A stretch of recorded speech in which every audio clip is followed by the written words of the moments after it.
Hi, everyone, and welcome to episode 352 of your Tick Boot Camp podcast. The title of today's interview is Love, Hope, Lyme, an interview with Fred Diamond. My name is Richard Johannesson, and I was blessed to have Khalil, Monies Fuller as my co-host on this episode. Folks, Fred Diamond went on a chronic Lyme disease journey with a significant other, and when he was looking for documentation to assist him in trying to deal with the challenges that he was facing as a partner of someone in Lyme, he noticed that there was a gap in the literature that was available. As a result, Fred went on a research journey, downloaded as much data as he possibly could, and wrote a book for folks who are going on a Lyme disease journey.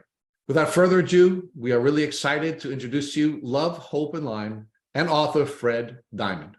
Hey, Fred Diamond, and welcome to the Tick Boot Camp podcast. Rich, I'm thrilled to be here. You do a great show, and I'm very excited to chat with you and Khalil for a while here. Well, and that's the other exciting part of this show. Not only do we have the great author of Love, Hope, and Lyme, we also have my good friend Khalil Fuller, also known by his stage name as Monies, and he was actually one of our most downloaded episodes when he was interviewed on episode 309 of our Tick Boot Camp podcast. So Khalil, say hi to the folks and let them all know how excited you are to replace Matt Sabatello. I know that's not a high bar for you, Khalil, but it is great that you're going to be replacing Matt today. Get out of here, Matt. You're done. I'm taking over. But no, man, thanks for having me, Rich. It's great to be here with you guys again, and nice to meet you, Fred. And I'm just grateful for the community and everything you guys have been doing. So I'm here ready to get the show rolling. So Khalil, why don't you take Fred through through his background up until the time he became the author of this great book that we're going to talk about. Yes, Fred, how you doing? Nice, very nice to meet you. And just like to give people some background information on where you're from, where you grew up at, and like how was your early beginnings in life. Yeah, it sounds great, and it's great to be talking to you. And I listened to your show; it was quite exceptional. You're a very, very brave guy, so good for you. I'm from Philadelphia. I was born and raised in Philadelphia. I think in terms of Philadelphia. I love Philadelphia sports, with the exception of the Philadelphia Flyers. I'm a big cheesesteak fan, big fan of Wawa, if people know Wawa out there. And I've grew up in Philadelphia. It's a great town. Luckily, I had two parents who were fantastic. I had a younger sister, people I'm still friends with today from high school that I talk to all the time. I have three very close friends, and one of my close friends from high school is actually my business attorney. So he and I talk, as necessary. So my family is still in Philly. So Philly and the Jersey Shore were a big part of that. I remember playing a lot of sports growing up. I was also really into music, and went to college in Atlanta. I went to college at Emory University, which is down in Atlanta. Ironically, I wrote my first two books when I turned 60, but I was the editor-in-chief of the Emory newspaper. It's called the Emory Wheel. So a lot of people in college thought that I was going to be a writer at some point. And interestingly, it took me close to 40 years to publish my first two books. But enjoyed Emory. As a matter of fact, as the editor-in-chief of the Emory Wheel, Jimmy Carter, former president, had just announced he was going to build his library at Emory University. So I got to spend a lot of quality time with him after his term had ended. Matter of fact, I spent like one-on-one time with him in his office. Now you probably can't even get close to a former president, but I literally spent time with him in his office at Emory, just the two of us, at least a half a dozen times. Matter of fact, one of my regrets in life is he invited me to come down to Plains, Georgia, which of course where he was from, but I didn't think my car was going to be able to make it, the car I was driving back then. So I erroneously declined. After Emory, I moved back to Philadelphia, and I worked for McGraw-Hill Publishing for a little bit. I was with a division of McGraw-Hill that did technology product reviews. And today, if you want to find out about any technology product, you just type into Google best monitors or, best whatever, and there's going to be like 1 million pages. Back in the mid 80s, when I went to work for McGraw-Hill, we had these loose leaf books. So we had like the company was called Data Pro, it was McGraw-Hill division. So we had Data Pro reports on personal computers, Data Pro reports on copiers, Data Pro reports on mainframe computers. So I was an analyst. As a matter of fact, I was a renowned analyst on data security, which I thought was kind of odd. And today I'd be making billions if I was doing that still. One of the companies that I reviewed was Apple Computer. So Apple invited me to come work for them in '87. So I moved to Virginia, Reston, Virginia. Apple was looking to create its government division at the time. So I was one of the first 40 employees in Apple's federal government division. So I learned about technology sales to the largest marketplace in the world, which is the US federal government. Became an expert on Apple and the channel, how they sell. Eventually, I was offered a job in Cupertino, which was where Apple's headquarters was. So I moved to Cupertino for a couple of years. In July of 1993, me and 4,000 of my closest friends were laid off. So they obviously there's a lot of layoffs going on right now. We're doing the interview today in March of 2023, but actually it wasn't really the worst thing in the world. They gave me a year's pay. I got a job the next day with a company called Compact Computer in Houston. My then wife was from Detroit, so it was good for us to move back east. Apple had a program where I got my MBA when I was at Apple from San Jose State. So, I left California with a year's pay and a job lined up and an MBA. Moved to Houston to work for Compaq and Compaq's government marketing division. So most of my early career was in product, technology, industry marketing of technology. Like I mentioned, my first wife was from Detroit. She wanted to move back to Detroit. So I moved to Detroit in the late 90s, worked for a large software company doing international marketing. So even though I wasn't super thrilled to be working for that particular company, I was traveling to Europe every quarter. I was doing one of those 5-day, 5-city trips like every quarter, go to Stockholm, then Amsterdam, then Milan, Amsterdam. I stayed in the Amsterdam Hilton, the John and Yoko suite, which was actually pretty cool. It's really nice to have a job where you get an expense account to travel around the world. So that was it was pretty good. Got to travel to Singapore, to Australia. Then I told my then wife this .com thing was ending. So we moved back to Virginia and I worked for a couple pre-IPOs and then eventually went to work for myself in 2002 as what they now call a fractional marketing officer. I was like an outsourced chief marketing officer to numerous companies. Oh man, so it definitely sounds like you've been well traveled throughout your career. It's like, so you've been in all these different places and whatnot. So throughout your traveling and all this stuff, like growing up, like, do you ever know anything about ticks or Lyme disease or anything like that? No, but it's interesting. When I wrote the book, Love, Hope, Lyme, when it came out in the summer of 2022, my mother was just fascinated, and we'll tell the story about why I wrote it. But she said, when I was third grade, she said, I went to a barber and that the barber saw a tick in my head.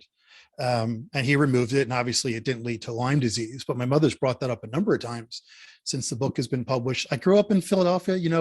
I went to overnight camps in Northeast Pennsylvania, like Stroudsburg, Scranton. We were always out. I remember one time I got just like bitten up, but it was mosquitoes probably. So Lyme, that never came up. Tick-borne stuff back in this would have been the 70s, the mid to late 70s. And these were outdoor camps in the upper Northwest part of Pennsylvania. Not at all. As a matter of fact, I barely knew about it until I met the second woman I was in a relationship with. And one of the first things she told me was that she had Lyme disease. So one thing we'll talk about is what that interpreted for me, but no, not at all. And, we'll talk about this, but I thought I knew everything I needed to know before my wall incident happened that we're going to be talking about. And what I knew in retrospect was 5% of what I know now. Yeah, that's very interesting because like sort of same here with me. Like I never knew anything about Lyme disease. I grew up here like in the city life and this is like 2016. So we're 30, 40 years past from when you first experienced and stuff like that. And still nothing about Lyme disease. So that's just very odd to see. And I figured that. Well, one thing I started doing was, which we'll get to, but when I started reading and writing blog posts about Lyme disease, I do a sales podcast now, which I got us caught up on. I've done some shows on Lyme disease, people who have overcome Lyme disease to have successful careers. Now I get 5 to 7 people a day who reach out to me, either asking me for advice or introducing me to somebody. As a matter of fact, one of my clients, a guy I've known for 15 years, last Saturday. He said, "Hey, I want to introduce you to my partner who I knew." He said his son has Lyme disease. And it sounds like something I've heard 100 times, where his son got bit, active, strong, young man, became bedridden, couldn't think, neurological stuff, etc. And this guy calls me asking me for advice. And I knew everything he was asking me. And he even asked me, he said, "Are there any doctors that focus on Lyme?" Because they had gone to either a GP or an internist or whatever. I said, "Yeah, there's a whole world of doctors called Lyme literate medical doctors," which 2 years ago, I didn't even know the concept. I knew there were doctors who did Lyme, but I didn't even know that term. And we'll talk about where I got there. Just to wrap up on the career, I then became what they call an outsourced chief marketing officer for a number of years. And nowadays they call it fractional. It's very common for people to be doing like part-time work for multiple companies. Along the way, Microsoft became a client of mine, and they would outsource me to their partners. So I did that. And then I created something in 2010, actually 2011. It's called the Institute for Excellence in Sales. And we're a organization that helps employers with large sales organizations attract, retain, motivate, and elevate top-tier sales talent. One of the things that I'm most proud of, and actually I was doing it kind of part-time to get leads. I decided to do it full-time in 2018. One of the programs that we do that I'm really proud of, which has a lot of ties to the publication of Love, Hope, Lyme, is we have a global women in sales program. So we help companies enable the career paths of their talented women in sales. And there's a lot of corollary to what I've been writing about as it relates to Lyme disease. So I started doing that in 2018. I started a podcast like this great podcast called the Sales Game Changers Podcast. And basically I interviewed sales VPs. Prior to the pandemic, I was going to their offices, VPs of sales, and I really used it to meet more prospects for my company, but we would talk about their career journey. Pandemic kicked in. We started doing everything over Zoom like this. I then had my Lyme epiphany in May of 2021. And I started every 10th show, I would interview a sales professional who had Lyme disease and was able to have a successful career. And we spent the first 20 minutes talking about Lyme. Then we spent the last 10 minutes talking about how they've succeeded in their career with Lyme disease. And as you know, there's all the co-infections and everything else that happens. And those interviews, I'll be honest with you, sometimes I tear up in the middle of those interviews. Understanding just to be successful in sales to begin with is hard. It's the hardest thing in your company. To be successful in a career like sales, right, and have Lyme disease, that's insanity.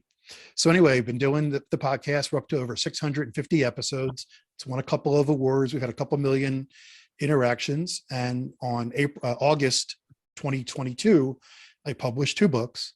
I'm the first person in history, Rich and Khalil, to publish a book on sales performance improvement and Lyme disease awareness on the same day. And I'm glad that I did.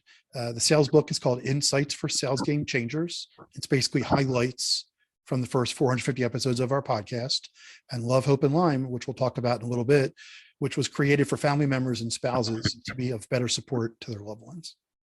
Oh man, so it sounds like you've been doing a lot. I got a lot of energy. There's no shortage of that. Got to use it all. Got to use it all while you're here. So I've seen, so you've written books, you've done podcasts, you work for Apple, you've done this, done that. Like, just taking me back a little bit, like, what were your dreams and goals doing up? Like, was it any of the things you were doing? Do you think you'd be doing any of those, or was it something else you thought you'd be doing, or was it just? Yeah, I mean, I was 13. The concept of writing a book about Lyme disease obviously never crossed my mind. Matter of fact, even a year and a half ago, the concept of writing a Lyme book, but we'll talk about that. No, I was really into sports. I was really into writing. I love to read. There was a stream of books written by an author called Matt Christopher, who wrote a whole bunch of books on sports. And I was one of those guys now that would keep score at Phillies games. And I thought I was going to be a sports writer. And I went to college, like I mentioned. I became the editor-in-chief of the paper. And then my first job was paying $11,500. And I was like, oh, how can I make a living doing this? I didn't realize that ESPN was going to come along or something like that, where, the good writers, the Mitch Albums of the world were multimedia, and you have a column, but then you do TV and then you do some radio. I didn't have the foresight Plus also, I was just about to get married to my first wife. So she wasn't very happy being married to somebody making $14,000 a year. So those dreams of being a sports writer were dashed. I was also a DJ, on weekends after I graduated from college. I know you have the moniker of Two Monies. A lot of people ask me, is Fred Diamond my real name? And I say, no, it's Tony Diamond. But so I used to love to DJ weddings, bar mitzvahs, all those kinds of things. This is a lady's choice. If I hear the song Celebration by Cool and the Gang one more time, I'll be thrilled because it's a beautiful song. But yeah, so that's what I kind of thought I'd be doing. Then I got to work at Apple, and Apple was the best company in the world at the time. And I was working with a lot of smart people. And I noticed that the salespeople were critical to the company. And I just became infatuated with their role in the business and how they were helping customers and how they went about their lives. So my career has been about helping companies grow through more effective marketing plans to drive sales. No, that has to be a great experience getting to work for such a company like Apple. So just seeing all those stuff, because they blew up. So you worked for them back then in the early days. So you got to see things way before where they are now. So I know that was a wonderful experience. Yeah, it's just real briefly, even when it was bad, it was good. And I was actually, just real briefly, we all know the iPhone now, and I was on a extended member of the product team of a product called the Newton, which in theory was the less than first generation of what became the iPhone. It had all these tools. It was a bulky device, but it was quite fascinating to see what's come of the iPhone and related iPads. And I was there in the early 90s when the teams were being built to implement some of those technologies. So it was quite fascinating. Yeah, I bet it was. So I know you said in 2018 is when you first started up one of your newer companies, the IES, when you first started that. So, and that's pretty much, that was before the Lyme book, correct? So yeah. What kind of brought you into the Lyme world? What was like the first interaction that ended up bringing you into the Lyme world? Yeah, so I got divorced in 2005 from my first wife. A couple of years later, I met somebody who I then went and spent a number of years with, who was wonderful. I knew she had Lyme disease. It was a thing that she had Lyme disease. I didn't realize how troubling Lyme could really be until I guess it was May 2021, when the person I was with decided that she needed to really focus on her healing. So she actually moved out of our house into a new location to focus 100% on her healing. And she chose to, leave certain things in her life behind. So I then said, I need to get smarter about this Lyme disease. And like we joked in the pre-show, my mantra was keep her out of stress and know where the best gluten-free pizza was. And I was very, very interested and devoted to this particular person. Then I just dove in. I know, Rich, you read almost every book on Lyme disease. The summer of 2021, I dove in. I bought every book on Lyme disease, read them all. Everything from Dr. Horowitz's How Can I Get Better to Yolanda Hadid's book to Al Hilfiger's book. Then I read all of the Buhner's book, Herbs in Lyme, Mindset in Lyme, Mindfulness in Lyme, Keto in Lyme. And then I'm a big, social media user because I've been in marketing. So I jumped up on Facebook and typed in Lyme, not expecting to see things. I'd never looked up Lyme before. And all of a sudden there's like 1,000 groups. And then there's podcasts like yours and people. And I, to understand, to learn more about what I wanted to learn, I jumped up on some of these Facebook groups and just started asking questions, and people, were very generous with their answers. And then I realized that this is where a lot of people went because the Lyme is so difficult. And you cover this on many of the shows of the podcast. I've listened to a number of your shows, and it's the same journey almost for you as well. Something happens, you don't know what it is. You go to a doctor, he or she can't identify it. They don't think of Lyme. They do a test for whatever. And, obviously it comes back negative. And then you do that 10 different times. And finally, 2 years later, somebody may say, before they say, gee, this is probably in your head, before they say that, they say, maybe it's Lyme. Maybe somebody says it could be Lyme. But as we all know, the testing for Lyme is very, very difficult, and it's not like 100% proof. You do like a blood test and you know exactly. So I started seeing time and time again, people saying the same things. And as you know, once it gets from acute to chronic, then it's of course very, very difficult to cure, if not impossible. Possible to get into remission, of course, but it's very, very difficult to cure. And I just started realizing what this world of people was going through, which I had no idea. You know, I like to say before I wrote the book, I knew one person with Lyme. Now I have like 2,000 new Facebook friends. I also jump up on Instagram. I found that there's a thread on Reddit. I started doing all this research, and when I was on these Facebook groups, I noticed a couple of things. I noticed that one of the, besides how would you cure this, or has anyone seen this doctor, or what's the balance I should do between antibiotics and herbals and all these things, I would see a post, if not every day, every other day, my spouse left me, or nobody believes me, or I don't want to go home for July 4th because I have to fake that I'm okay. All these things that Lyme survivors deal with on a regular basis.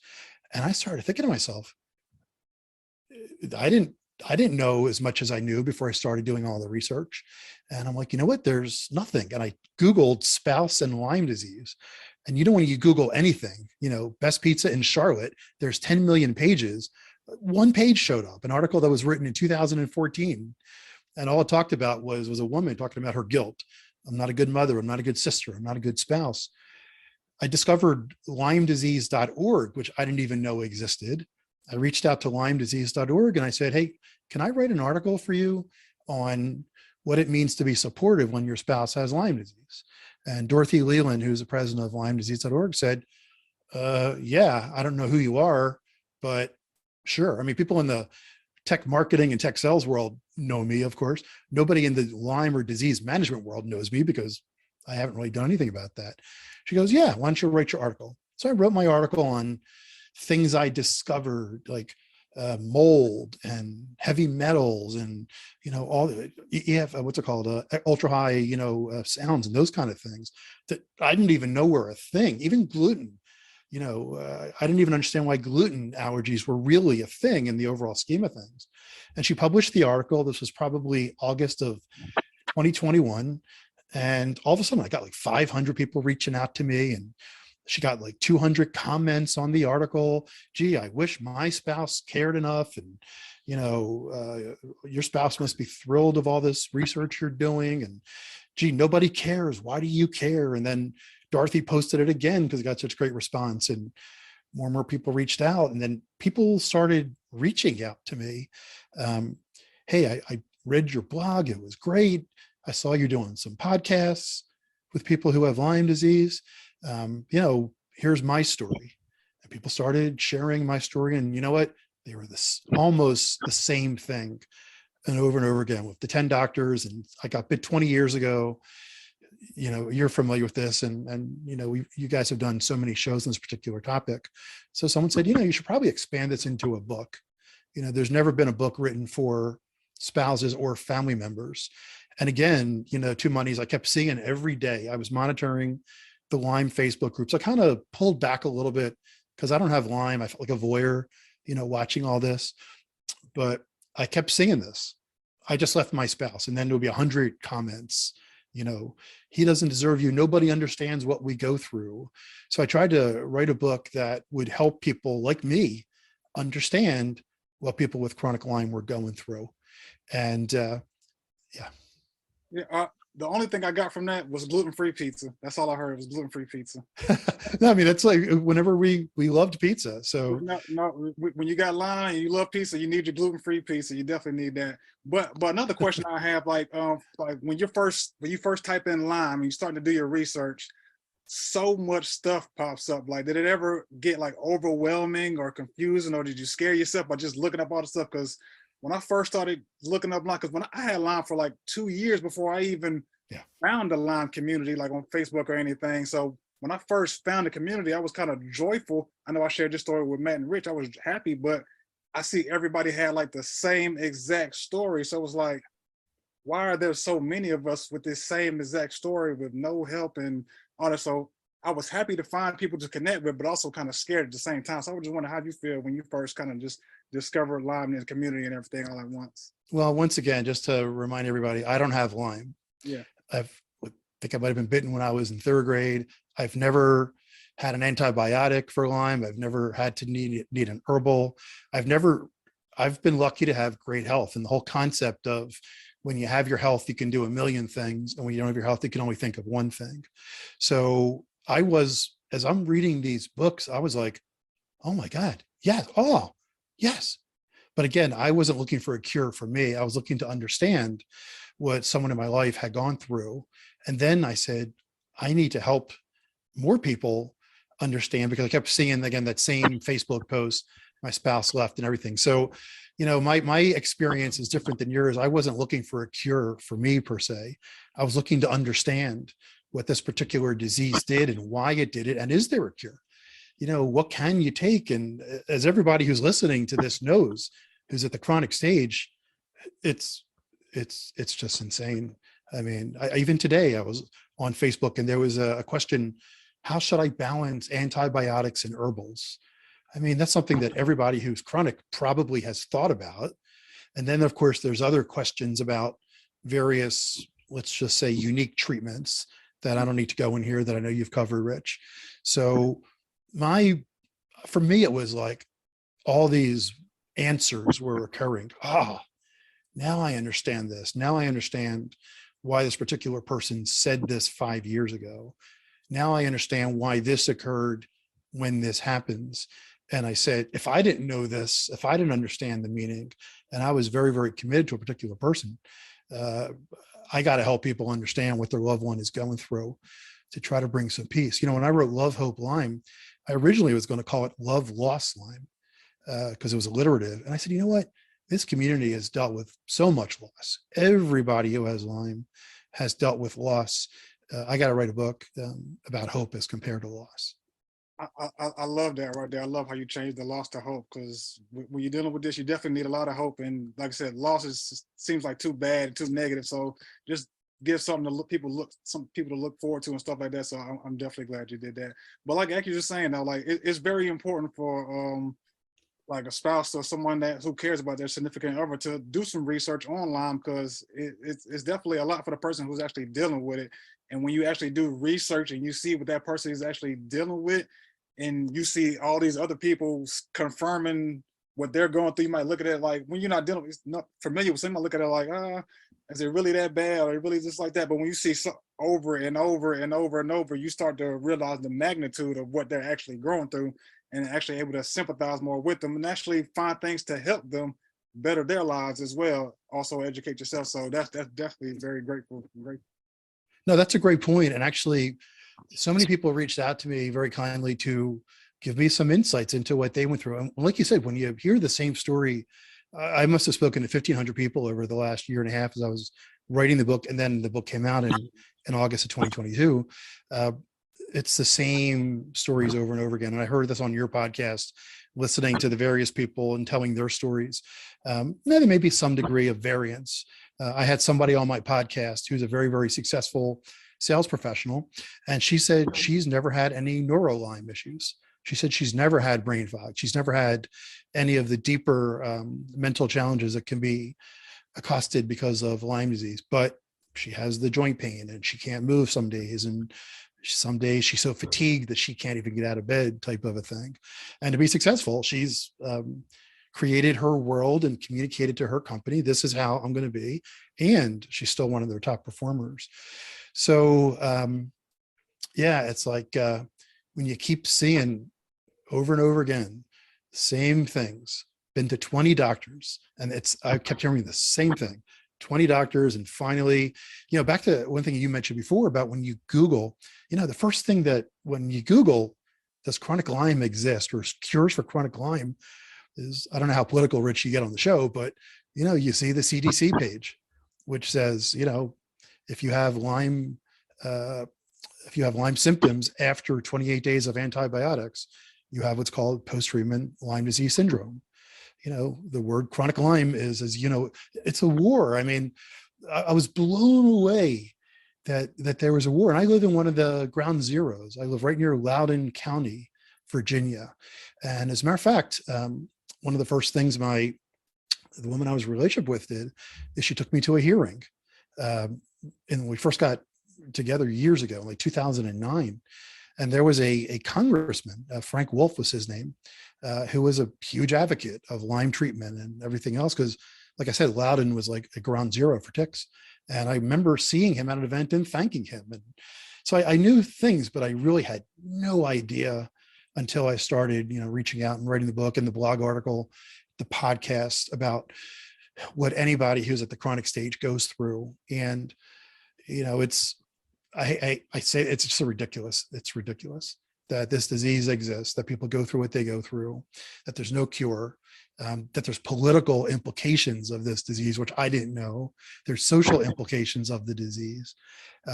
As we all know too, it's very expensive because a lot of doctors don't take insurance for a whole bunch of different reasons. I mean, insurance companies don't want to treat a disease that is incurable. Doctors who have committed their lives, are criticized, for treating people for Lyme. They lose their licenses. It's just, when I began to learn all this, it's just insanity. And just to get cured, just to live a normal, healthy, and happy life. It's just insane. Yep. So, Fred, you were inviting me to weigh in on the political piece of this. And one of the first things I'd like to visit with both you and my good friend Khalil is the definition of Lyme disease. And just so that you're clear, on this podcast, we do not believe there's such a thing as acute Lyme disease. We believe Lyme disease is a polymicrobial, multisystemic, chronic infectious disease. That's Lyme disease. Anything else that is something other than a polymicrobial, multisystemic, chronic infectious disease is not Lyme disease. So you're speaking to our hearts, because there are other things, like you could have acute borreliosis or something like that with one of these other microbes or combination of microbes. But for us, there's really no debate. There's no dispute. It's only a chronic disease, or you don't have Lyme disease. Sounds good to me. The only reason, in fact, I don't use that word in my book, and I've never used it in any of the blogs or the podcasts. I just happened this morning, a well-known Lyme doctor did a post about the quote unquote different stages, and he used that word. But I agree with you. I mean, I'm not looking to debate or anything. One thing that happened to me, interestingly, was when this whole thing first started, a friend of mine has a very close friend who's an infectious disease doctor. And I've known this doctor since we were in high school, and she's still friends with people in my family. And one of my friends said to this particular doctor, who's an infectious disease doctor, what happened to this particular person in my life. And she said, well, that chronic Lyme disease doesn't really exist. And I was like, oh, and then she said, it's like, it doesn't really exist. So it must be something else that this person in Fred's life is dealing with. And I said, it exists. I estimate there's 5 million people with it around the world. That's my number. It's more than that. There's substantially more than that. Yeah. That's just a number I throw out in the blogs and stuff. But then she said a year later, she said, the reason I say that is because it's very difficult to test, was her, backup, if you will.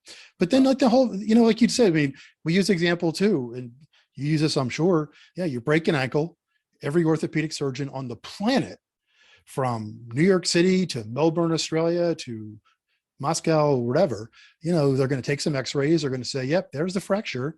We're going to put you in a boot or a cast for 6 weeks. You could go binge on Netflix, then walk with what do they call those things? Crutches for 2 weeks. And then you'll be fine. Every orthopedic surgeon on the planet.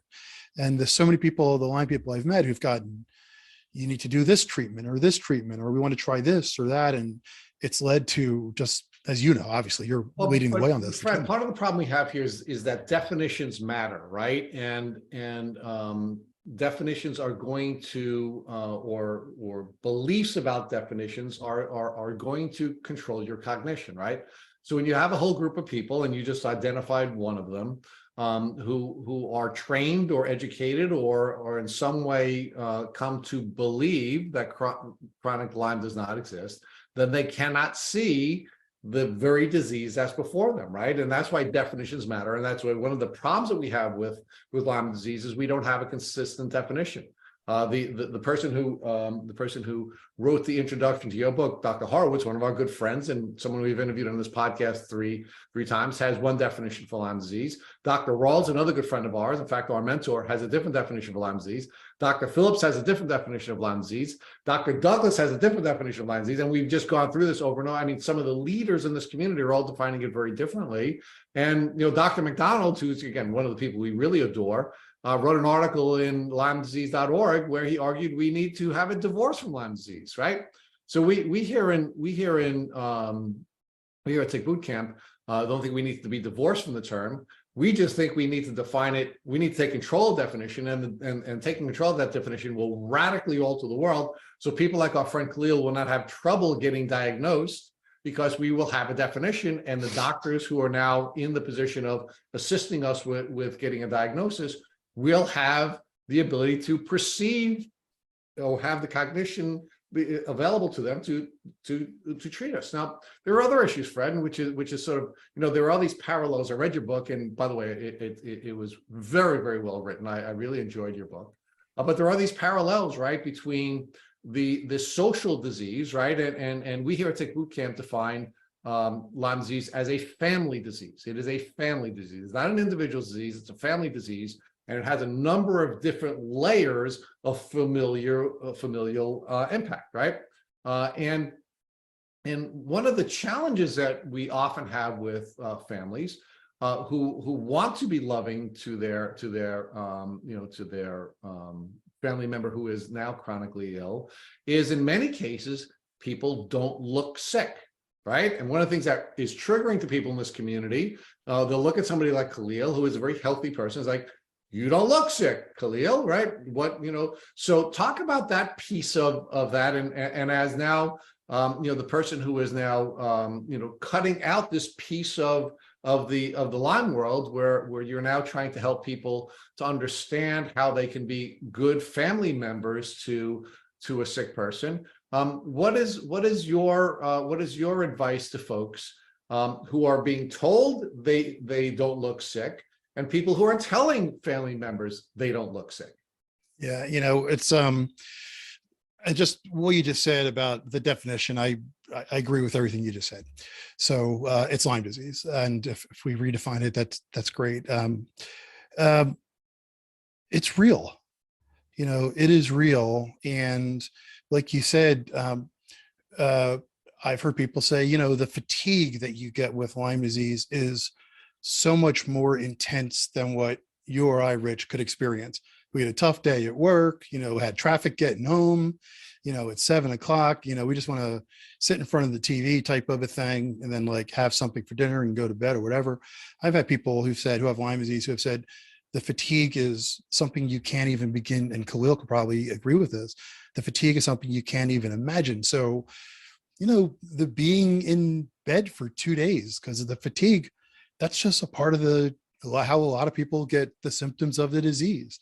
It's what I've heard a lot of people say on the Facebook groups and people I've met is, and this which led to me writing the book, is, we don't go out anymore, or you used to have all this energy, or, the house is a mess, or something along those lines, or why is there always dishes in the sink?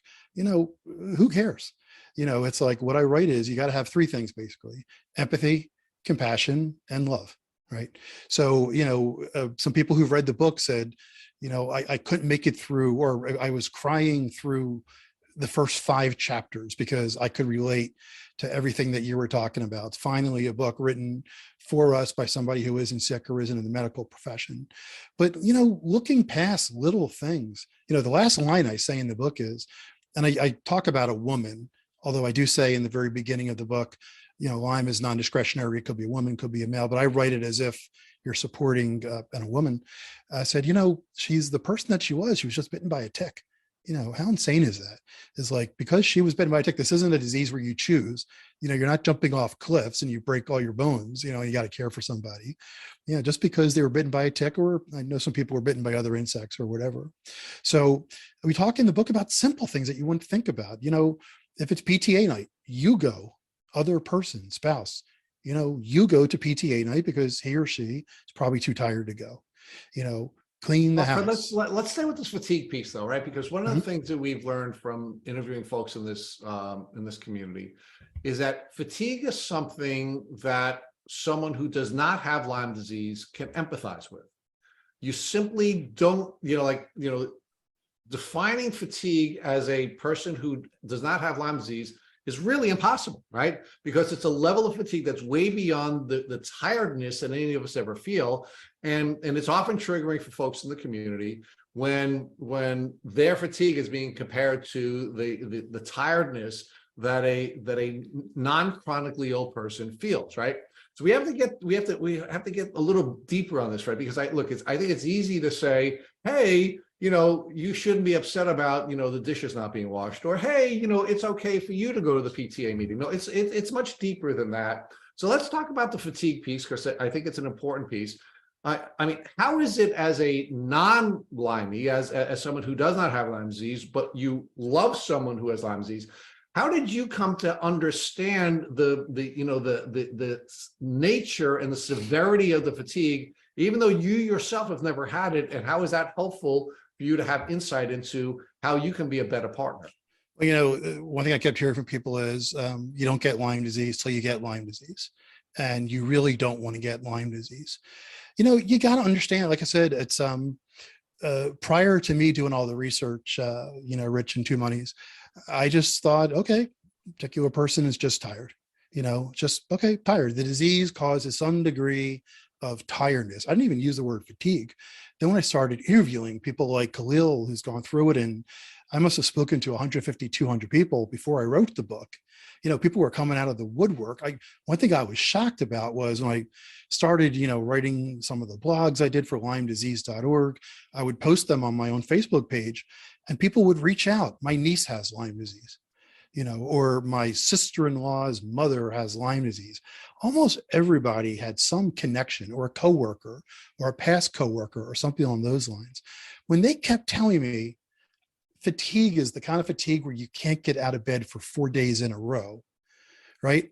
Now, if you don't know that 100 people are telling you that, before I did the research, I didn't know. I just thought, okay, tired, works hard, has a disease, needs to sleep for a couple extra days just to kind of get caught up. I didn't know the extent of the fatigue that people like Khalil were sharing with me until I talked to 100 people. So one thing I try to do in the book is, okay, I talked to 150 people about this. I read all the books like you did. Here's what I learned. When I wrote my book, I had 50 people review the book. I had 30 people from the Lyme world to make sure that all the symptoms were correct.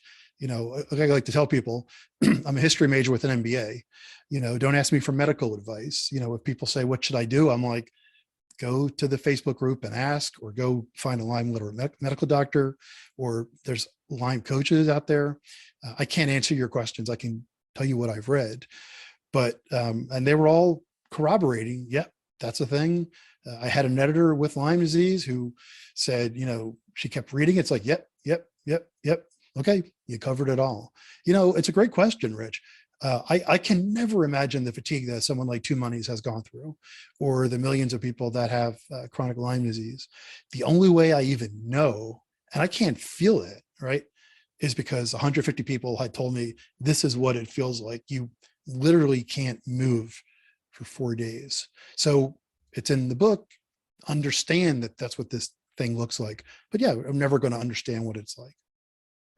So let's talk about another thing, which is migrating symptoms, right? And remember, we have to look at this in terms of a relationship, right? So a relationship is each person is supposed to be giving everything that's necessary to make the other person happy. You're sharing this, and what's happening is my partner is now not capable of doing anything, right? I mean, the fatigue is so bad you can't get out of bed. Folks on this podcast have heard Matt, my traditional co-host, was so sick he couldn't get out of bed to pee. He had to pee in a cup. He couldn't get out of bed to walk over to the shower. He had to be carried by his mother and his father and his grandmother to get in the shower. That's the level of fatigue. It's not somebody being lazy. It's not somebody being, they are physically incapable of moving, right?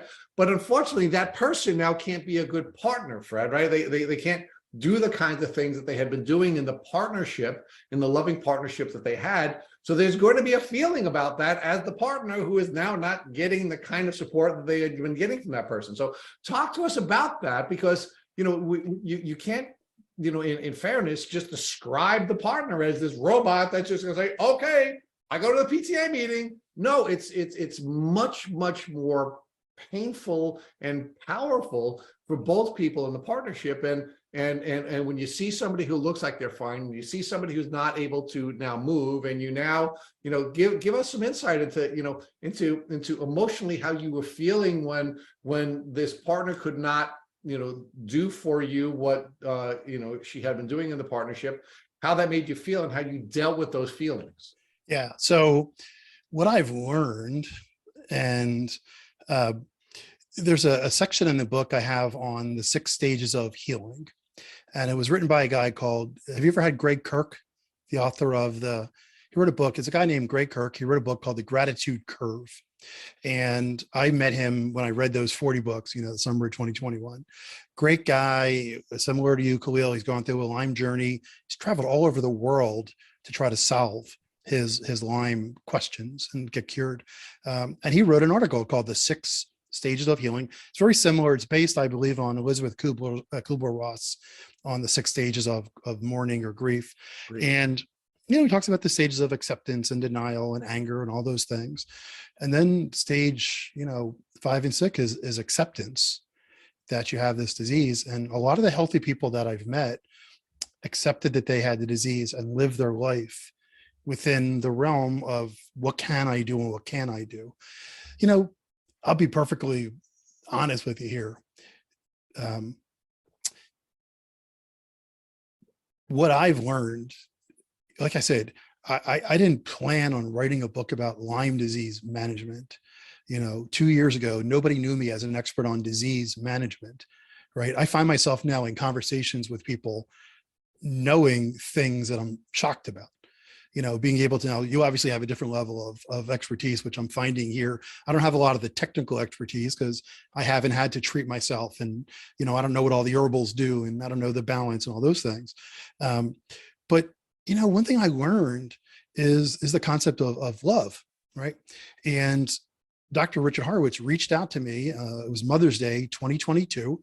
I'm looking at my computer. I get an email from Dr. Richard Horowitz, who wrote the foreword to my book. It was very well done. Dr. Horowitz did a nice job and discussing his relationship with his wife as part of it. Yes. And for people who are listening, who most people, I guess, probably are aware of him because he's probably the most foremost Lyme doctor, one of the top 5. He's featured on all the documentaries, et cetera. I reached out. I'm a marketer by trade. So I learned, how do you write a book and what's the process? And, one thing you need is testimonials. So, and like I mentioned, I reached out to 50 people as I was writing the book. So I just send an email on his contact us form. Hey, would Dr. Horowitz be interested in writing just give me a quote, Fred Diamond's book covers blah, blah, blah. And his team wrote back, thanks, we'll take a look at it. A month went by, I didn't hear anything. So I just thought, okay, yeah, no interest, he's busy, whatever. Then, like I said, Mother's Day morning, 10 o'clock, I get this foreword that he wrote, like an 8 deep paragraph foreword, where he said, this is the first time that he says he's been approached a lot to write forewords for books about people's journeys. But he said, this is the first time he ever was approached about the angle of love and care. Right. And here's the thing, Rich and Two Monies, it's so easy to leave relationships. I kept seeing time and time again, my spouse left me. They don't understand. My parents don't care. They don't understand. I haven't seen my family. No, all my friends are gone. I see this. I kept seeing this every single day. I would see 2 types of posts that led me to writing the book. One is that one. And the other one was, please someone PM me on how I can kill myself. Please someone just PM me. And then of course you would see all the responses. I'm here for you. Call me, PM me. I would see every third day, I've had enough. Please PM me how to kill myself. And I know that there are some people who went through it, but I kept seeing these emails again. And I interviewed somebody from the Lyme world who said that they estimate that 75% of relationships, when one of the persons is chronically ill with Lyme, ends. And in 95% of the cases, it's the person, the spouse, who says, I didn't buy off on this. This ain't what I asked for. You don't have the same energy. You don't work anymore. All the excuses for leaving your relationship. Rich, when you make a commitment to a relationship, that's a big word, right? And it's something that I personally have learned. Love is it's being there when the person needs you or not. It's very easy to leave, but it's even more important to stay. And when someone has Lyme, it's tough. It's beyond tough. I've read so many in fact, one of the women who I interviewed, who was a sales leader, a very successful sales leader on my show, she said she did everything she could to have her husband leave. She did everything she could, and she said, God bless him, he didn't leave. And I've heard that too, where I've done whatever I could to cast away. The movie Cast Away, by the way, has all new meaning for me as well. But, love is love. Love is sticking around. Love is death do us part. So it's easy to leave. To answer your question, I could just, it's like, you know what? I'm out of here. I'm tired of the dishes, etc. It's very simple from my perspective. It's hard, and it's simple. But Fred, what we're trying to do is we're trying to give folks some tools, right? So most of the people who are listening to this podcast are people who have Lyme disease, right? And what we want them to have from this podcast is some insight into the tools that you've developed through your experience and through your book and through your research that you've spelled out in your book, that will help people with Lyme disease to help their relationships, right? And because we have people who are very sick, right? We have people who in many cases look like they're not sick. We have people who have migrating symptoms. We have people who have severe fatigue. We have people who are unable to do many of the things they've done before and want to be able to do. And then we have, on top of that, doctors who are not able to diagnose them with a disease. And in many cases, the doctors are saying there's nothing wrong with them. And family members are present when the doctor is saying there's nothing wrong with you, right? So you're in this loving relationship. You're a partner to someone. You're going to the doctor with them. And now the doctor's saying there's nothing wrong with you. So when you cobble all of this together, right? What is the tools that you think people with Lyme disease need to develop in order to be able to help their partners understand what they're feeling? And what tools do the partners need to develop in order to be able to help? Because there's two sides to this, Fred. Yeah, so that's a great question. And actually, I wrote the book for spouses, family members, and friends, because I kept seeing, like I told you, examples of everybody left, my spouse left, they don't understand, all these things, which we just talked about. One thing that's happened, Rich and Khalil, that surprised me is a lot of people in the Lyme world, Lyme survivors, I call them, read the book to understand how can they communicate what they need,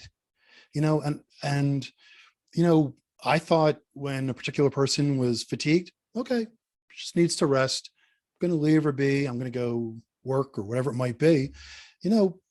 Some cases that's what they need.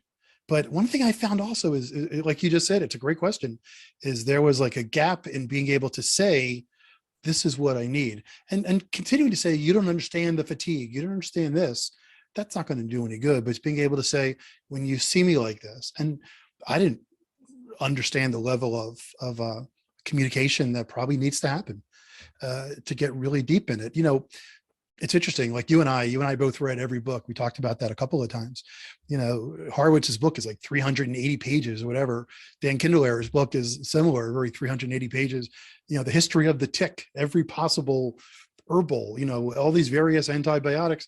You and I are probably the only people on the planet, who've read those books from cover to cover for whatever reasons we had. And prior to my deciding, guys, prior to me deciding, I needed to understand what a particular person was going through. And then I realized there's a whole world of people who need to understand what they're going through. I think I Googled gluten-free pizza once. I think I definitely Googled best gluten-free pizza. So whenever I would travel or wherever it was, because that was the pizza that we had to have, gluten-free, which is fine. But I didn't even know co-infections existed. I thought it was Lyme disease until I discovered that the Lyme can transmit anywhere from 30 to 100 other co-infections. I didn't know that. And I was a very committed and devoted spouse. So I wrote the book to be read in an hour, I like to say. You and I could probably zip through it in an hour, but some people have said, maybe you want to take every chapter at a time type of a thing.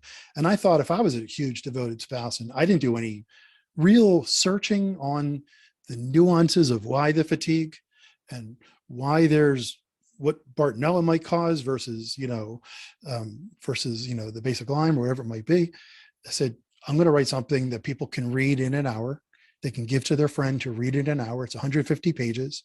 I haven't done the audio version yet. A lot of people have asked for the audio version because it's very challenging for some people with Lyme to read for obvious reasons or reasons that people are familiar with.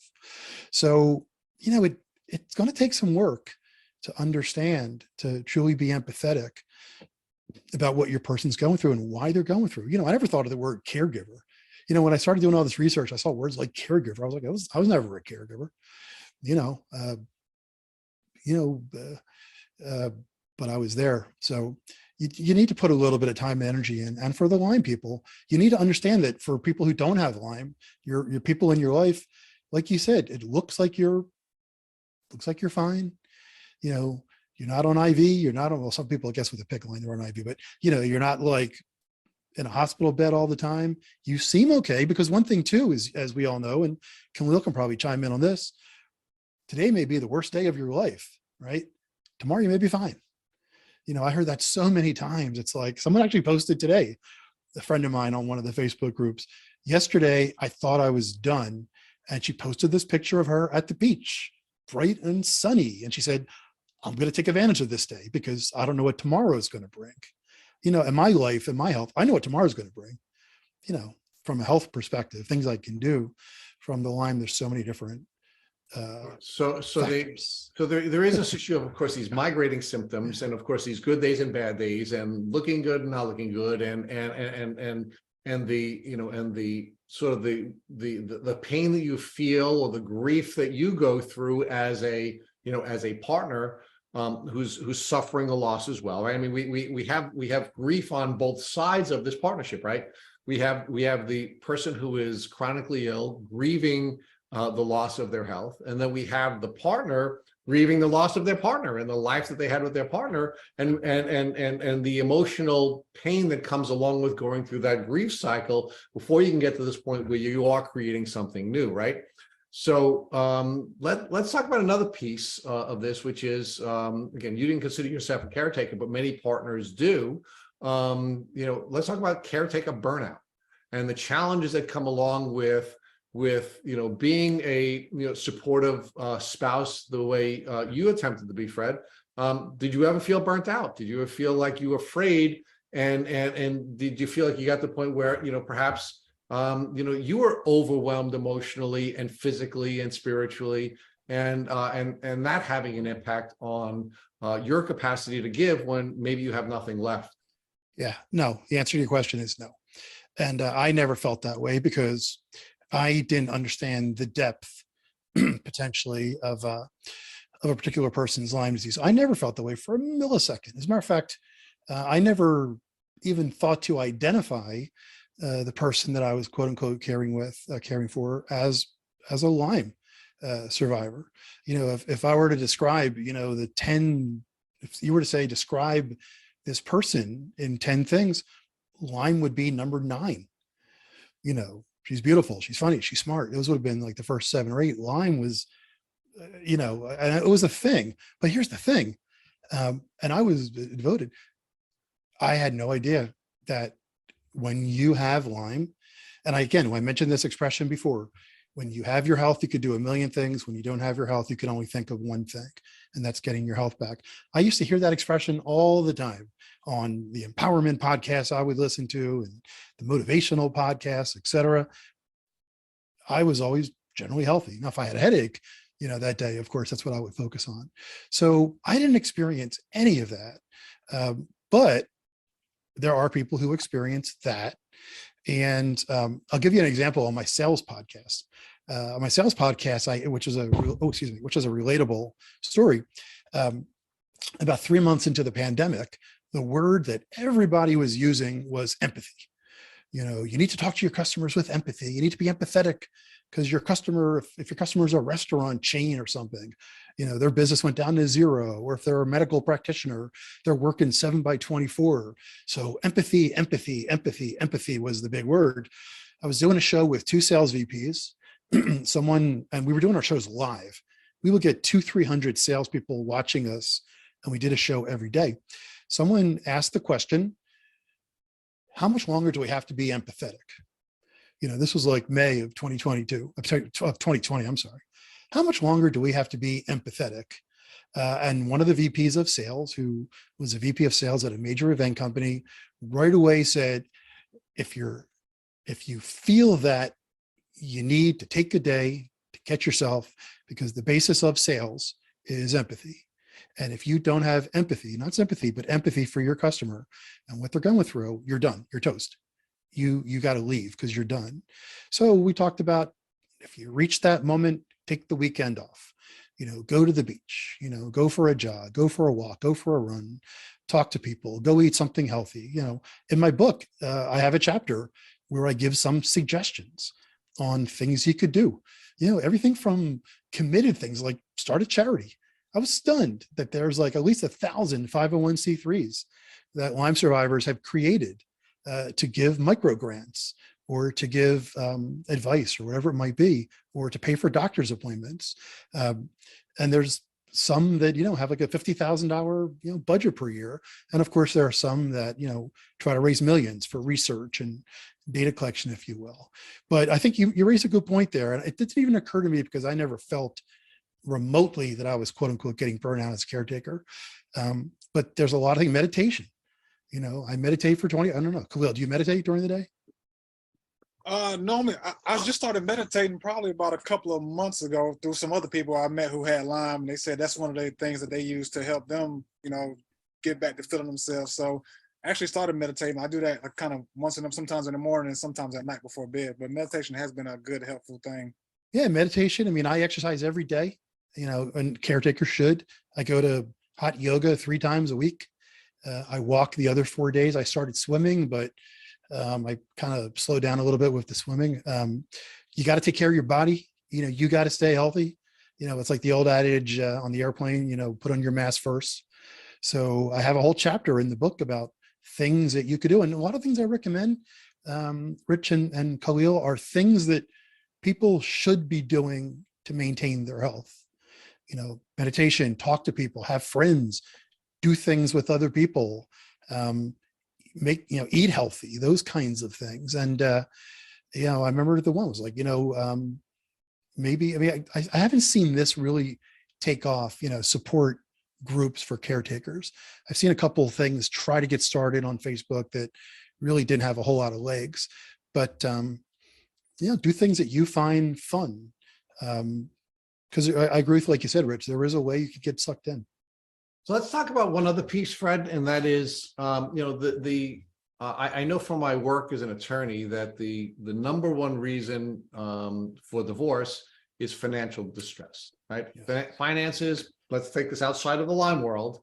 The number one reason that people get divorced is financial distress, yes. Right? Now let's bring that into the Lyme world. And we have a partnership that on some level is a financial partnership where you have 2 people who are contributing to the health of the economy of the partnership. We have one person who now becomes chronically ill and is unable to contribute to the financial partnership.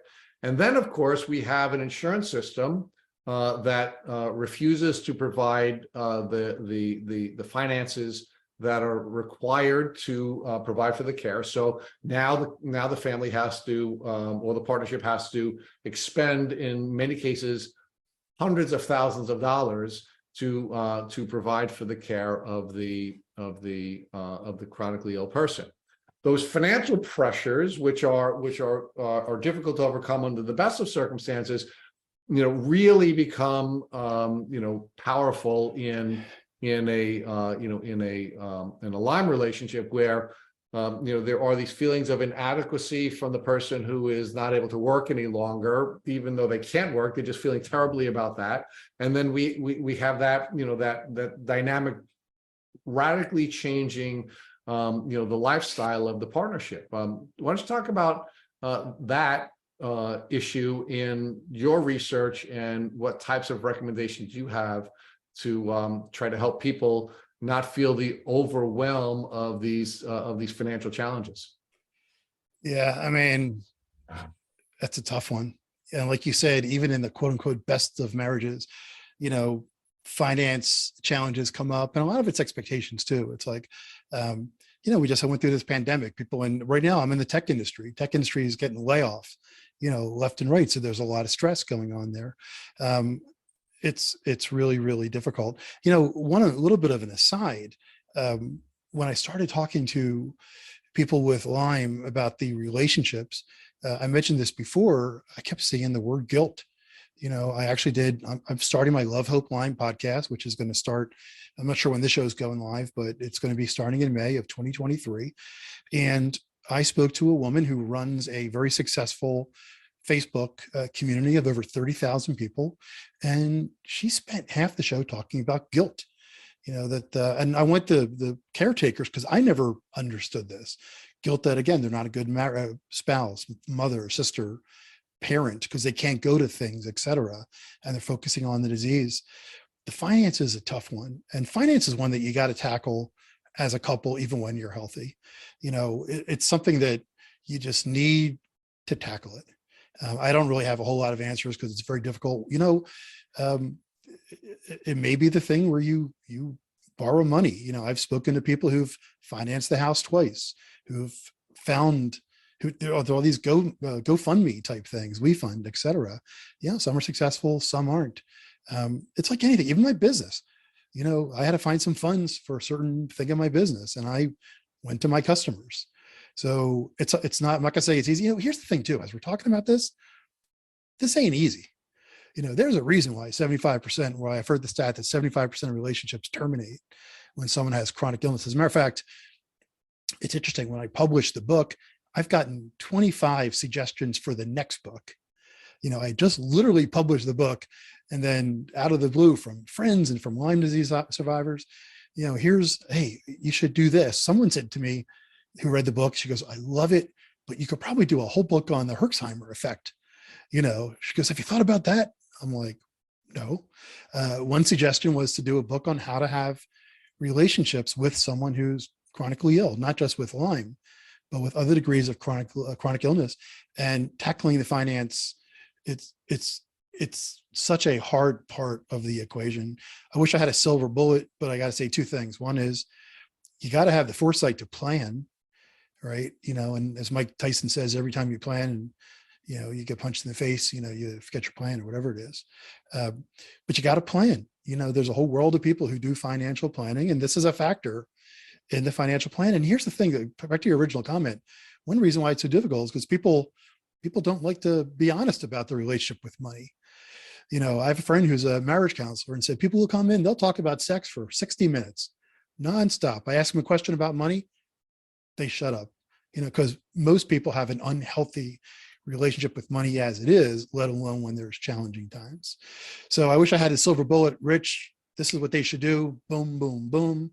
But it's a very, very hard thing to do. And they have to do it. They have to plan. They have to figure out, maybe if they ask people for money, people are going to have to go into debt potentially. The system of paying for medical care is just ridiculous. So this seems like an appropriate time to transition back to Two Monies, since we're talking about money. So Two Monies, why don't you share a little bit about some of the social challenges you had? I remember your podcast very well, where you had a roommate that you were living with. You ultimately had to go back home, live with your parents. You had to deal with some elements of a journey with getting approved for disability. Why don't you talk about how you were able to manage this and ultimately deal with the emotions associated with the financial challenges that you were facing during that part of your journey? Yeah, financially dealing with Lyme disease is definitely a burden, definitely a burden. But for me myself, I've always kind of been I've had an honest relationship with money with myself. So thankfully that kind of helped save me some. Because like I said, you like just growing up, like you're healthy, you want to have fun, still kind of young, so you just out spending money, not really saving and stuff like that. But I've always been a saver and trying to plan for things in the future. Like I said, I'm a musician, so that was kind of always my dream, my goal. So I can always kind of save. But once you get hit with this and you're no longer able to work, everything starts to change, and it changes so quick and so fast, and you don't really understand how it's changing, but you see it changing. So you're just trying to adapt quick as you can. But like I said, at first, I can't work anymore. So I get short-term disability. I'm thinking, nothing's wrong with me. I'll be back fine sooner or later. Then 1 month goes by, 2 months goes by. I'm not working. I'm still not working. I'm like getting worse. I'm like, oh, interesting. What's going on? So then once I get to the point, it's Lyme disease. I can't see the traditional doctor anymore. What's next? You step outside trying to find alternative doctors to help. You start realizing that nothing is covered by insurance, like almost nothing. Some people do get lucky and they're able to go back in and file and stuff, get stuff claimed. But for a lot of people that I've met and talked to, insurance covers nothing. So pretty much you just start spending and spending. And if you haven't really dived deep into the Lyme to figure out, you know, everybody has protocols. What should you try first? What should you do first? You're just jumping around, throwing money here, throwing money there, maybe getting a little bit better, but maybe you're not taking care of the things you should be taking care of at first. So first thing I do, I move back home. I find a doctor here in Charlotte that's able to help me. They're actually like a chiropractor. So I'm going to see them like almost once a week, spend at least like $100 a visit, sometimes twice a week to go see them, talk to them, therapies and medicines and all this stuff. So I'm just going to them. I'm just spending. I still got money. I got money saved up, and I'm still on disability, so I'm getting something coming in. And then after about a while, disability, that's a whole nother factor. They, like you said, it's like a conspiracy, or it's a war. So they don't want to cover it. Like, just you say you got Lyme disease, your whole body's shutting down, but you say you got Lyme disease, and they're like, so what's that? There's nothing wrong with you. Not Lyme disease. You should be fixed by now. So disability actually cut me off. So I'm still out here getting treatment, spending my own money out of my own pocket, starting to use credit cards, asking parents for help. Thankfully, they've been blessed to always help me. So they've always helped me out monetarily and stuff like that. But disability kicks you off. You're still spending all this money trying to figure out what to do. Then you figure out a plan, what can work, and blah, blah, blah. And then also there's time, I haven't found my Lyme literate doctor yet. So I'm still seeing just a doctor who's just knowing about Lyme disease who can help me. So I get to a certain point with them. I'm like, okay, they've helped me. I'm thankful for them. I'm still seeing them, but where's the doctor who can get me into some stuff, who can prescribe me stuff, who knows this and that? So that's when I found the Facebook groups, the LMD. So I'm just searching around. I'm looking all throughout the country, like a list. They give you a list. So I'm just searching throughout the country. I found people I didn't find anything here near North Carolina, but I looked for addresses where people I knew who stayed there. So if I can go, somewhere I can go stay and I have to pay to live somewhere. So family member somewhere. I found one in California. I went over there, saw them. And your first visit with a Lyme literate doctor is like almost $900. It's like $400 to $600 to talk to them for the first couple of minutes. Then it's like an extra something. I'm like, what is this? Like, what is this? What am I paying for? So you do that, you figure out they do know what they're talking about, and you actually start to do that, and it's just more money on more money on more money. But, you know, hopefully you find the right doctors or whatnot that can actually help you so you can feel that your money is well worth spent. And thankfully, during that fight with disability, I was able to get back on disability and they approved me. But you know, like that's like a government program or whatnot. So they only give you but so much money that just depends on how much money you were making when you stopped working. So that can be a whole nother ball changer right there. If you was working at some high level professional job when you got working, they cut that down a little bit compared to someone who might be working a low level entry job somewhere, and they cut that down. That's like, how do you survive? It's already hard enough to survive as it is. So how do you survive? So Khalil, you're demonstrating for our audience again that you were very resourceful, right? You were able to, negotiate through the system so that you could get the care and the resources that you need.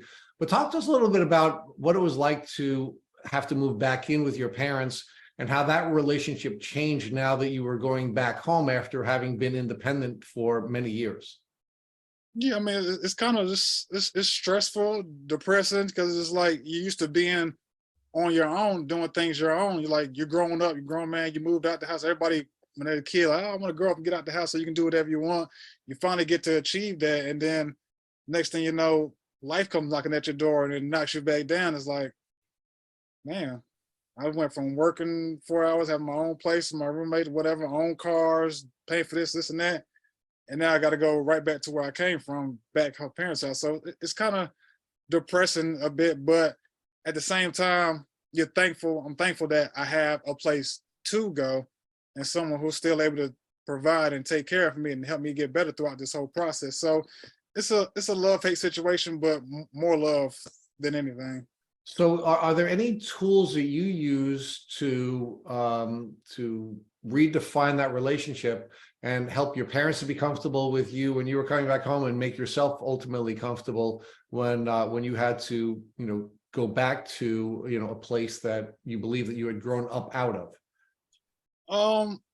Like again, man, I always just consider myself like blessed just the way I grew up, how I grew up, the parents I had. Like, I know a lot of people don't have the support system that I do have. You kind of feel for that because it could be so very different. Just if I just could have been one of my friends who got it, who doesn't have the support that I have, who wouldn't have had a home to go back to. So I was just always just thankful for that. My parents, like, they knew the type of person I was. So I never really liked to ask for a lot of things or whatnot. So they knew if I asked them for something, more than likely I really, really, really, really needed it.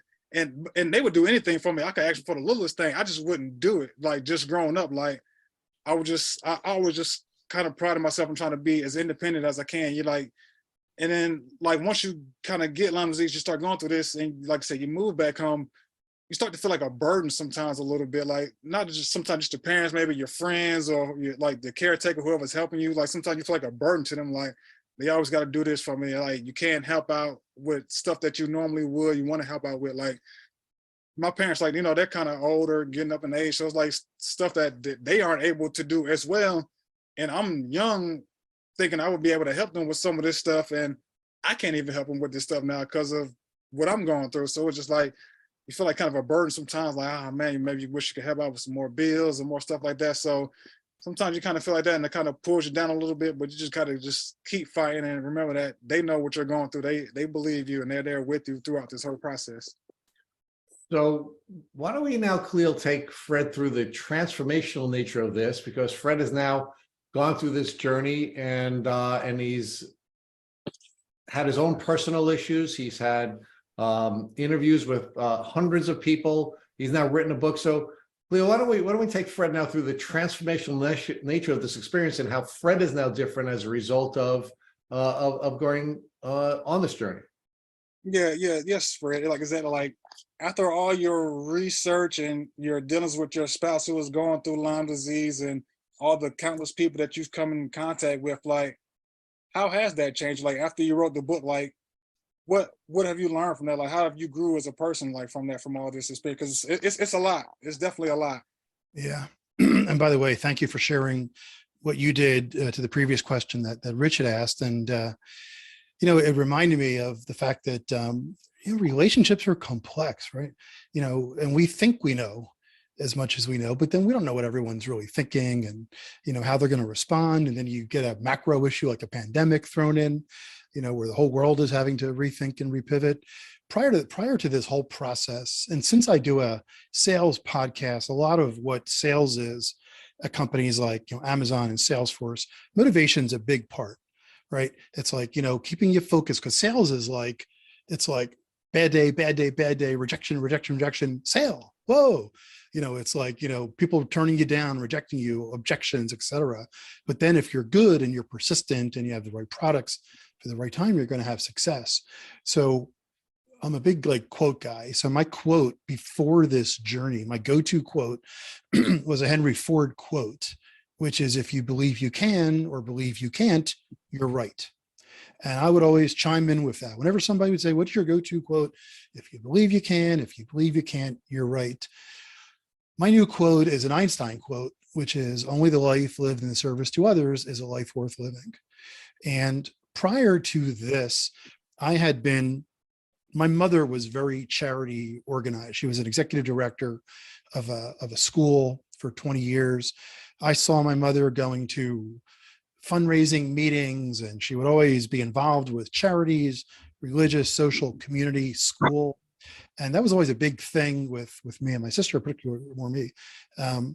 So I was always on boards and I volunteered and all these things. And I kind of realized as I started getting all this knowledge and response from people that I was kind of mailing it in a lot of these charities. You know, I would serve on a board, I would write a check, I would show up to meetings once a month, you know, maybe do a Facebook post or something, maybe reach out to some people for some money, maybe show up for a volunteer day. And the charities are always grateful, but I always thought I was kind of like, you know, kind of mailing it in, doing it easy. When this whole thing happened, I just realized that there's so many places that need to be served, you know, not just the Lyme community, but I volunteer now at the food bank in Washington, D.C. There's a huge food bank called the Capital Area Food Bank that serves hundreds of thousands. And every week there's what they call a market in various parts of Washington, D.C. And we serve over 300 families, 50 pounds of fresh produce, protein. It's all really good, Whole Foods quality type stuff. But I go there every week and I see that there's a huge need, but there's also an abundance as well. So I've committed myself to service. You know, the book, you know, I'm not going to speak, you know, a lot of times when you write a nonfiction book, you know, you want to do seminars, conferences and consulting. I ain't going to do any of that with the Lyme book. I want as many people to read it as possible because I've gotten such great response to it, but I'm not going to make any money with it. Any money I'm going to make is going to go back to some of the charities that I covered. I've contributed more, you know, whenever I see somebody post on their Facebook birthday, you know, about a Lyme disease organization, I always post. You know, it's like when you know, did you ever see the movie $1 Million Baby? Did you guys ever see that movie? For those of you who haven't seen it, it's a Clint Eastwood movie with Hilary Swank, and she's a woman boxer.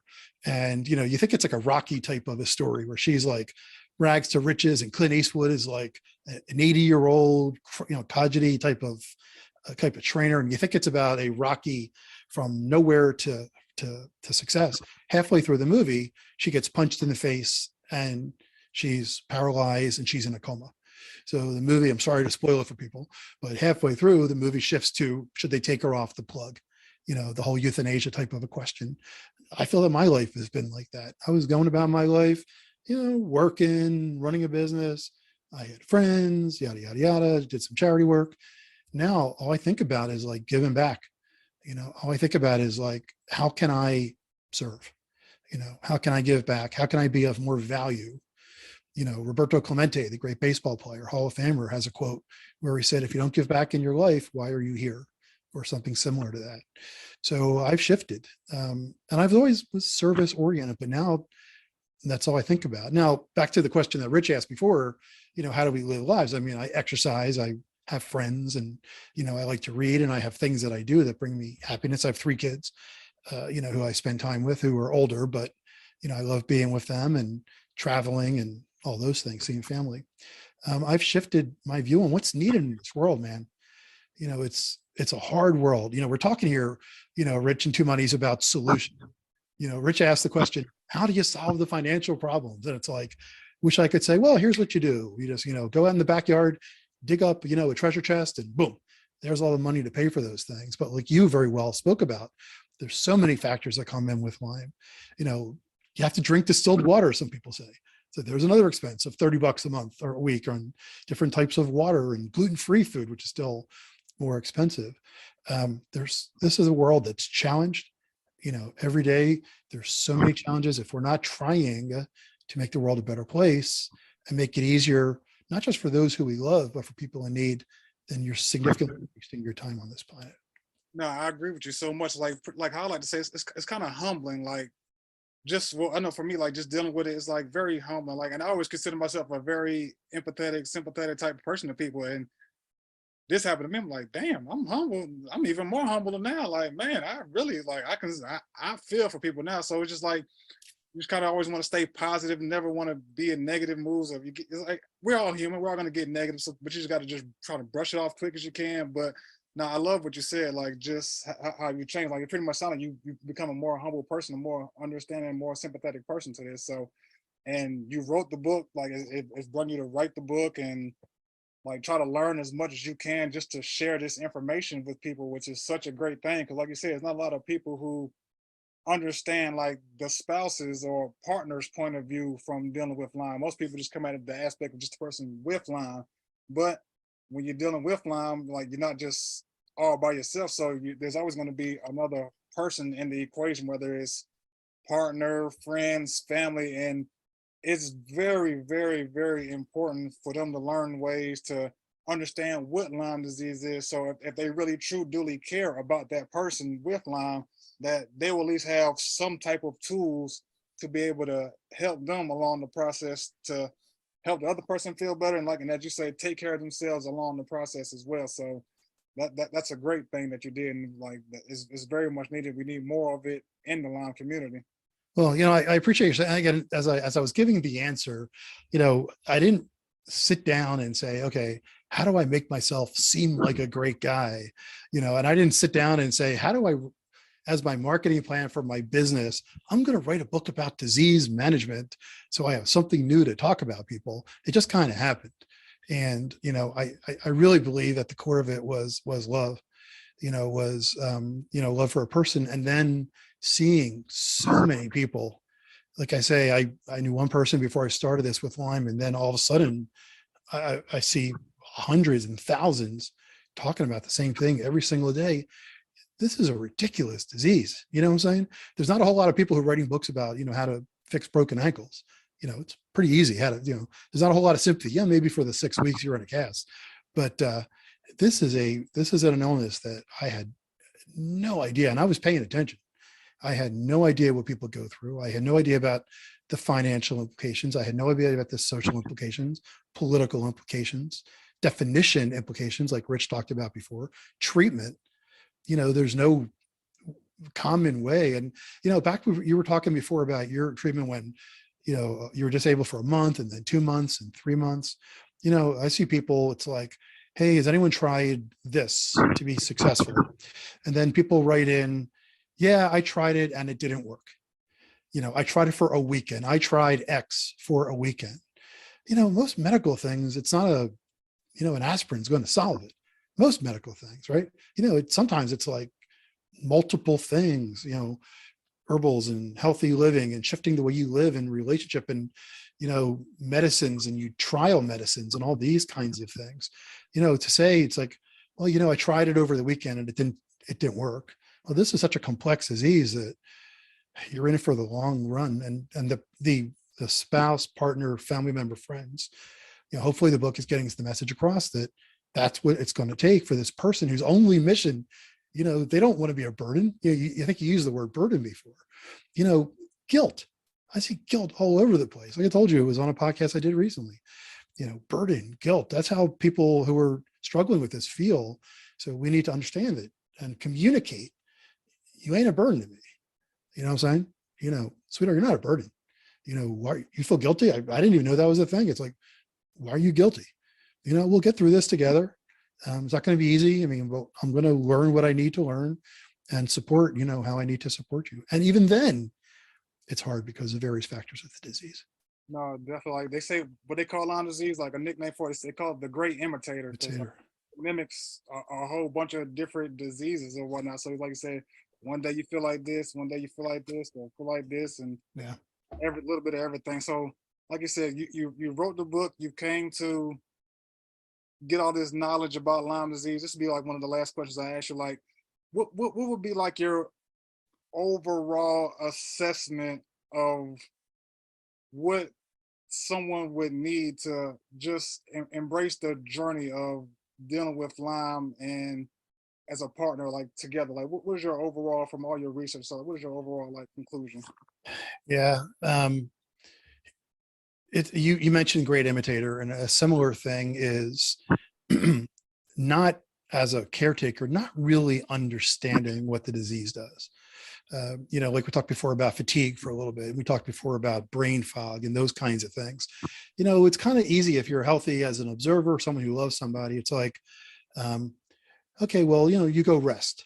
Okay, well, it's a 3-day, thing where I can't get out of bed. I've had people who come up to me and said, I haven't been the way, Rich's partner was described. It's I haven't been I've been bedridden for weeks. I've met people who haven't gotten out of bed, for 3 weeks. I have a guy who is this is kind of one thing to ask your last question that's happened to me, is since I've been communicating all the things I've learned, there's a guy who has been a prospect of mine. He's a VP of sales at a well-known company. And every year I try to get him to become one of our clients. And every year he kind of, whatever, we'll see, maybe next year. I saw him at an event 2 months ago, and he came up to me and he said, "Hey, what are you writing about Lyme disease for?"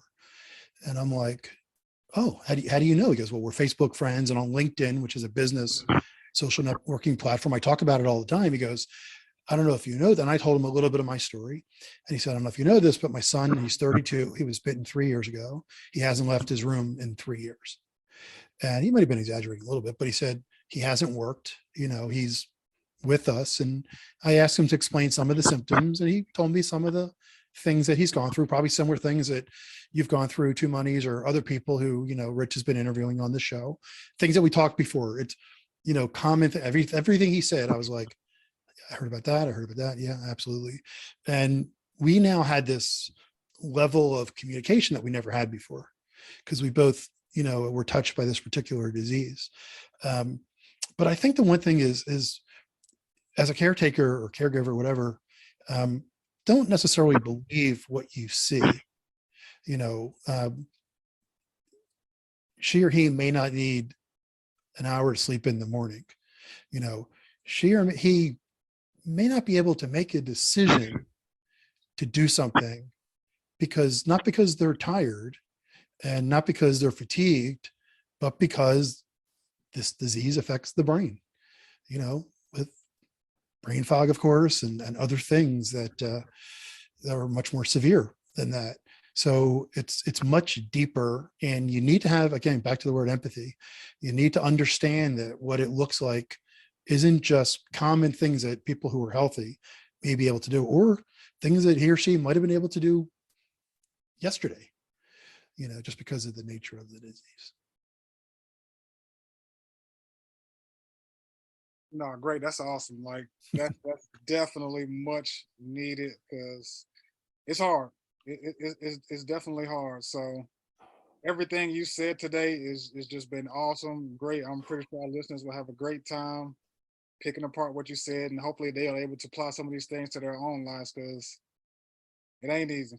It ain't easy. But I just want to acknowledge you. I mean, I listened to your podcast, that you did, for the Tick Boot Camp, and I applaud you for. I've read some of your, I've been on your Facebook page, and you've admitted to the world. A lot of people are, I hate to use the word embarrassed, but they're shy to say that they have this disease. Some people feel guilty that they have this disease, that they were bitten by a tick and it led to them. So I want to acknowledge you and applaud you for you doing this interview with me. I mean, this is one of the more fascinating conversations I've had in my life with you two over the last hour and a half or so. So I just want to acknowledge you for what you've gone through and continuing to go through, and your bravery and, your humbleness in how you've, how to adjust with something that you didn't plan for, that you didn't want to happen to you, but you've done that. I just want to acknowledge you. And Rich, I want to acknowledge you and Matt for creating a show that is really well done, that brings on so many aspects of this disease. You go deep. You obviously know your stuff. So, you go deep in a lot of the questions and give people who, wouldn't normally have an opportunity to share how their life has shifted and to tell a story that nowhere else are they able to tell the story. So it's been an honor to speak to you both. Well, thank you. So I now that we're in the Mutual Admiration Society, I want to thank the two of you. First, Khalil, I want to thank you for again taking time away from your schedule and agreeing to work with me today and to replace Matt for this podcast. He is going to be he has a very, very high level that he's now going to have to uphold if he's going to be my co-host ever again, because you've done such a great job. And Fred, I want to thank you for being, one of the people in this world that cares about Lyme disease, who himself is not suffering from Lyme disease. And I want to thank you on another level. I want to thank you for being a man who is doing that. I mean, it's really great that the three of us are having this conversation as guys, because unfortunately there are not enough men who are participating in trying to help folks overcome the challenges with this disease. And it is wonderful that that you're a voice in the wilderness as a man, Fred. So thank you for your wonderful book, and thank you for all that you're doing for this community. And as a way of closing, Fred, can you just share with folks how they can get the book and how they can get in touch with you if they'd like to speak directly to you? Yeah, sure. I mean, the book is on Amazon. Just Google me, Fred Diamond, on Amazon. If you're in sales, also feel free to get my book, Insights for Sales Game Changers. Reach out to me on Facebook. I've met, one of the other things that's mind blowing to me is I have 1,500 to 2,000 new Facebook friends that I've met, and people who are genuinely friends, people who I genuinely have met through this journey that I talk to about life, not just about how do you cure yourself from Lyme disease. Reach out to me, friend me. If you want a signed copy of Love, Hope, Lyme, reach out to me via Facebook. And one thing also I just want to mention, the PDF version is always free for Lyme survivors. So not the Kindle version, but if people reach out to me and say via Facebook particularly, or they could find me on LinkedIn if you're in the business world, I've made the PDF version of the book free for Lyme survivors. And I must have given out, 500 copies by this point. And people have been just so gracious in their kindness about the book. And if they want to forward to people, that's fine with me as well. Just, I want to get the message out there. And that's how I'm doing it. And if they want signed copies, they could reach out to me as well, and we'll make that happen. Thank you for listening to our Tick Bootcamp interview with our guest, Fred Diamond. For listeners, we have a call to action. First, if you'd like to learn more about Fred Diamond, or you'd like to buy his book, Love, Hope, and Lyme, please go to Amazon.com. Second, if you enjoyed this episode of the Tick Bootcamp podcast, please share it with your friends on social media. Third, Tick Bootcamp has created a Tick Bite Blueprint that has been inspired by the information that has been shared with us by past podcast guests. We urge you to visit our website at tickbootcamp.com/bite to view the blueprint. Fourth, don't forget to subscribe to this podcast on Apple Podcasts, Google Podcasts, or Spotify to get your automatic episode updates of our Tick Bootcamp podcast. Please take a minute to leave us an honest review on the podcast platform of your choice. And finally, if you'd like to search our podcast library of over 350 episodes, subscribe to our email list, or share feedback, please visit our website at tickbootcamp.com. Thank you, as always, for listening.